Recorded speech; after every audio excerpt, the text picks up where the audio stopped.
আওয়ামী লীগ একটা মরা লাশ, এখন খালি দাফন কাফনের বাকি আছে। আওয়ামী লীগ জাতীয় পার্টি সহ বিশেষ করে আওয়ামী লীগ তাদের সমর্থকদেরকে বলবো, বিদ্যমান যেই দল ভালো লাগে সেই দলের সাথে মিশে গিয়ে রাজনীতি করেন। এটি হচ্ছে আওয়ামী লীগ জাতীয় পার্টির সাধারণ নেতা কর্মীদের প্রতি আমাদের আহ্বান। পলাতক প্রধানমন্ত্রী এবং ফ্যাসিবাদের জননী শেখ হাসিনা কি বলেছেন এইটা নিয়ে আসলে এখন আমাদের কথা বলার কোনো মানে নেই। কারণ হচ্ছে যে আওয়ামী লীগ একটা মরা লাশ, এখন খালি দাফন কাফনের বাকি আছে।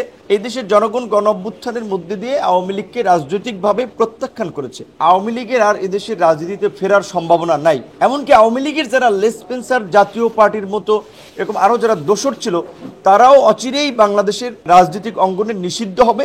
সুতরাং আমি আওয়ামী লীগ জাতীয় পার্টি সহ যারা ধরেন অন্য দল করতেন, বিশেষ করে আওয়ামী লীগ তাদের সমর্থকদেরকে বলবো যে যারা ধরেন গুম করেছে, ভিন্ন মত বিরোধী নেতাকর্মীদের বাড়িঘরে হামলা করেছে, মামলা দিয়েছে, তাদের সম্পদ লুট করেছে, খুন করেছে, এই আন্দোলনে ছাত্রদের উপর আক্রমণ করেছে, তাদের তো বিচার হবে এবং বিচারের মধ্যে দিয়ে তাদের সর্বোচ্চ শাস্তি ফাঁসিও হতে অনেকের পারে। তো যাদের বিচার হবে না, যারা এই ধরনের কর্মকাণ্ড করে নাই, তাদের তো এদেশে রাজনীতি করার অধিকার আছে। সো তাদের যেই দল ভালো লাগে, বিএনপি, জামাত, গণ অধিকার, এনসিপি, যেই দল ভালো লাগে তারা সেই দলে যুক্ত হতে পারে। কারণ আমরা মনে করি যে আমরা একটা ছোট্ট দেশ, একটা ছোট্ট সমাজে বাস করি। এখানে আমরা রাজনৈতিক বিভাজন আগামী নতুন বাংলাদেশে চাই না। তবে আওয়ামী লীগ বাই নেমে এদেশে আমি বললেও রাজনীতি করতে পারবে না, এটা আইনগতভাবে নিষিদ্ধ হয়েছে। সুতরাং আওয়ামী লীগের পক্ষে, শেখ হাসিনার পক্ষে মিছিল করবে, যে ভিডিও রাখবে, যে ভবিষ্যতে যদি আওয়ামী লীগ ক্ষমতা আসে বা একটা অবস্থান তৈরি করতে পারে, সেই ভিডিও ছবি দেখিয়ে যেন তারা ফায়দা নিতে পারে। ভাই, ততদিন পর্যন্ত আপনাদের পরিণতি কি হয়